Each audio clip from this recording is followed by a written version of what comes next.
Alright, so I just finished watching Blonde. I'm not gonna do a full review on it because I don't even know what to say about this movie. I was very hesitant to even talk about this movie online at all, but I've decided after watching it that it's worth saying you do not need to watch this movie. It is 3 hours long and it is hell and back for no reason at all whatsoever. I do not feel any bit different than before I watched the movie and after I watched the movie. It is just a show from the first second to the final second. Again, you don't gain a single thing from watching this movie. I can't say this movie was unnecessary because I don't believe that any movie is unnecessary because no movie is actually necessary. But this is one of the few movies that might be the exception to that. There was no real story being told here, at least in my opinion. The best thing to come out of this movie is Ana de Armas' performance, but even then it's 100% Oscar bait because it's a very filmy movie. You can definitely tell that when it comes to the story of this movie, there wasn't much actual effort put in. It was really just retellings of fake events, which I'm gonna be honest, I haven't read the source material for this book, so I can't speak on a comparison between it, but I can speak on a comparison of how uncomfortable as hell I felt during this movie. And yes, I woke up at 1 a.m. to watch this movie, and I'm still not doing a full-length review because I just can't,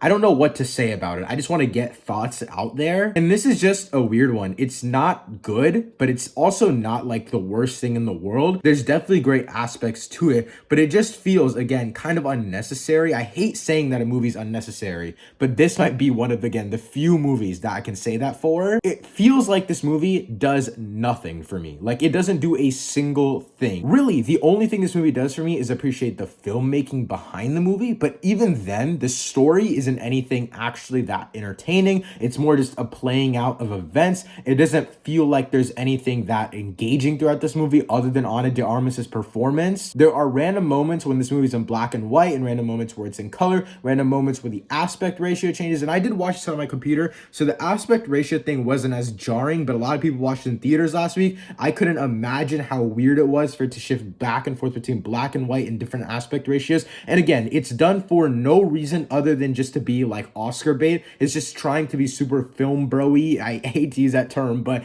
it just feels like they're trying to be super filmy, and it feels like it's just straight up Oscar bait. And you can tell that throughout the entire runtime of this movie, which makes you just really not interested. I'll also say this, I feel like a lot of people are going to be like, oh, you're just being prude if you don't like the movie because of the nudity, stuff like that. And that definitely plays a part in it because it's definitely very unnecessary, but it wasn't necessarily the nudity that made me uncomfortable. It was more the context of the situations. These are constant situations happening where you just are always feeling uncomfortable, but it feels like there's no reason for it. There's no story behind it. It is just happening. It feels so disingenuous. It doesn't give it any actual use. It feels like they're just doing it for the shock value. And this kind of goes back to Oscar bait. I don't have much else to say, to be honest. Ana de Armas' performance is stellar. I hope she gets nominated for an Oscar just because this role was definitely going hell and back for her because this is absolutely disturbing what she had to do. But I don't think she'll win just because, again, this movie feels like bait. But those are all of my quick thoughts on Blonde. I'll be dropping a few other videos this week, so I didn't want to spend too much time on this one. I really don't have much else to say. Again, I woke up at 1 a.m. for this one, and I still don't really even want to review it. But yeah, if you've seen or want to check out Blonde, let me know what you think of it in the comments down below. Thanks so much for watching. I'll see you next time. Peace.